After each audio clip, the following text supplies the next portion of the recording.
What are you trying to accomplish with your food? I guess like I want as many people around the world to try what I think about in my head.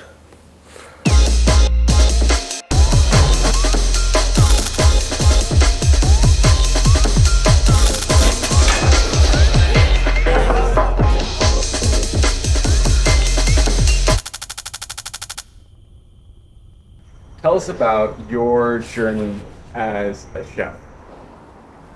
I didn't necessarily knew that I wanted to become a chef because I didn't think I could be a chef. My instinct, like what I wanted to do back then, was to be in the restaurant business. And it took a really long time before I realized that I want to be a chef. Obviously, after years and years being in New York, that idea changed. My windy journey began with me walking into 10 different restaurants in LA. I've had a friend who said, here's the top 10 spots. Go between 2 and 4 p.m. and see if you can get yourself a job. And I was like, done, I can do that. My mother is notoriously a terrible cook. So both my brother and I became cooks, but mostly it was growing up in Margaret River, southwest WA, not really being the best attendee at high school, not many options. So I left high school really early and wanted a job in the evening so I could surf in the day, and that was washing dishes in a restaurant. And now I cook all the time and work in the restaurant and don't get to surf so much. There's no fairy tale childhood story memory of cuisine. It was to get a job. And then it just worked out. I found something that I really love. And now it's just what I do. It was a very tough decision at the time because all my friends, all my colleagues, everyone was moving to San Francisco. They're getting salary positions with a regular, stable job. And here I am with a college degree saying, no, I'm gonna go take an hourly line cook job to get into the restaurant industry. My parents immigrated to the United States from Jamaica, and so for them, me telling them after all their hard work to get here that I just wanted to be a chef was kind of like mind-boggling to them. I guess I had one of those childhoods where, like, if you made something for yourself, you could have whatever you wanted. So if I baked a cake, I could eat the whole thing and no one would say anything. My path to cooking came through wanting to eat. When I fell into the kitchen, it was a bit later. I used to be involved in like the rave scene quite heavily when I was younger, and that was a creative space and a release for me. I worked in kitchens to support going out really as a kitchen porter, and then all of a sudden I got thrown on a grill and I was having a go and trying it out. 23, I started to take it a bit more seriously and it started to shift the scale back towards being a chef. I just legitimately never thought I could do it because I didn't see anyone that looked like me as a chef on TV at that time, because that's the only time you ever saw a chef. You went to a restaurant, you never knew who was there. And then as time went on and on, I just kept practicing and studying, and one day I just said, I'm just gonna go for it. What's the worst that can happen?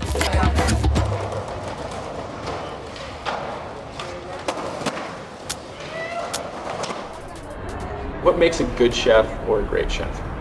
What's the difference? A good chef can make delicious food. A great chef can inspire other people to make that food.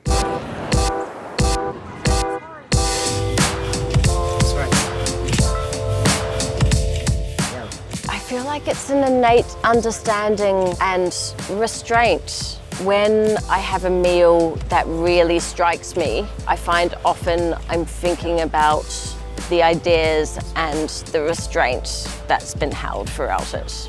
A great chef seeks every day looking to learn.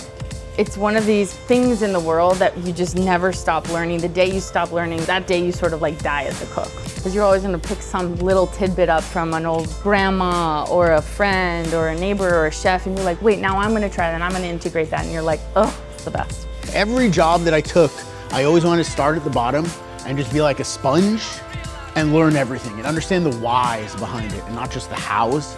I think it's better to move people around and get them to learn different things all the time, so that, you know, it feels like a challenge every day. That's quite an important thing. Endlessly enjoyable because you never stop learning. You're always creating, you're always learning, you're always exploring. It's like an endless discovery. Yo. That's right.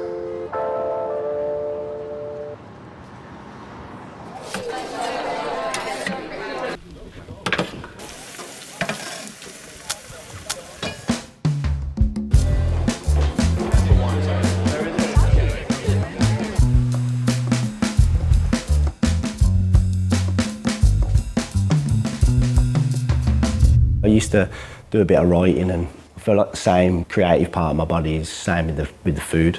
I feel like it comes from the same place at the same time with the same like intentions. What I loved about food and cooking was the fact that you could take 4 ingredients, some heat, fire, and turn it into something radically different. It's just wild that the creativity can hit that quickly. And I think for me, as somebody who is extremely into seeing things in my head and then having it come to life, it was like these constant hits of creation. And I loved that. I try and create that magic, and what I say is like long for that magic. Even if you've never been somewhere before and you don't know what to expect, you should be able to walk in and just feel it straight away. It should be like a wall just hit you. It's a whole experience. You know, perfect example what we're putting on out here. These people think they came for food. No, they came for an experience. They came to build on a memory that they otherwise would have missed out on. We are entertainers in a way. We entertain people through the food, and that's just something that can be like incredibly rewarding to see the people enjoy the love that we give through food.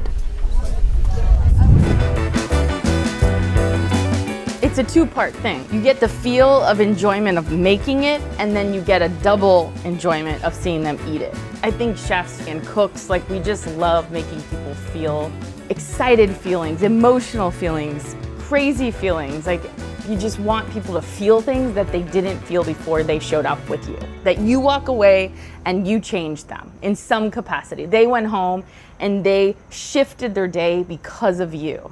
And that is f***ing fantastic. Like, what the hell else do we want in life other than to change how people feel?